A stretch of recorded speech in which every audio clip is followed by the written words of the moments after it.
মৃত্যুর আগে নসিহত করে, বাবা গো আমি একটা নসিহত আপনাকে করে যাই।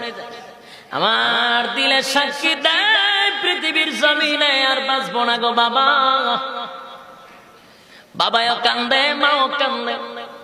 ছোট বাচ্চা যদি একটাই আপনার হয়, একটা সন্তান হয়, সন্তান যদি আপনারে বলে বাবা গো মনে হয় পৃথিবীর জমিনে আর বাঁচবো না, মা বাবার এই মুহূর্তটা কেমন কষ্টের হবে।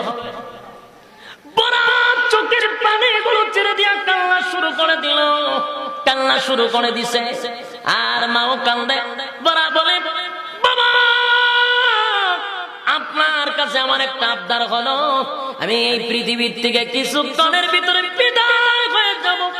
দিলে বাড়ি মারছে, তবে নসিহত হলো আমি যদি রাত্রে মারা যাই অথবা দিনে মারা যায়, বাবা গো আমি যদি দিনে মারা যাই তাহলে আপনার কাছে নসিহত হলো আমার রাসূলের কাছে খবরটা পাঠায়া দিবে, আল্লাহর নবী যেন আমার জানাজাটা পড়ায়া দেয়।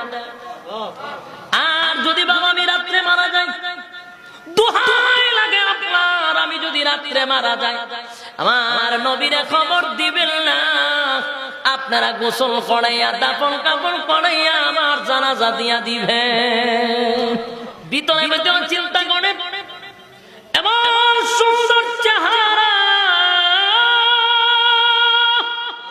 যার চেহারার দিকে তাকাইলে বোঝা যায় এটা কোনো মিথ্যাবাদীর চেহারা হতে পারে না, এটা কোনো মিথ্যাবাদীর চেহারা না। এই চেহারা দেখলে বোঝা যায় এটা আল্লাহর পয়গম্বরের চেহারা, এর মধ্যে কোনো সন্দেহ নেই। ও ভাই বুঝতে পেরে ভিতরে ভিতরে তার মুসর মারে, কিন্তু সাইডে সাইডে বন্ধু বন্ধু জড়িত। উকবা সামনের দিকে আগায়, আর যত আমার হাবিবের চেহারা মুবারকটা দেখে ততই ভিতরে ধাক্কা মারে, কারণ আমার নবীরা আল্লাহ এত সুন্দর করে বানাইছে।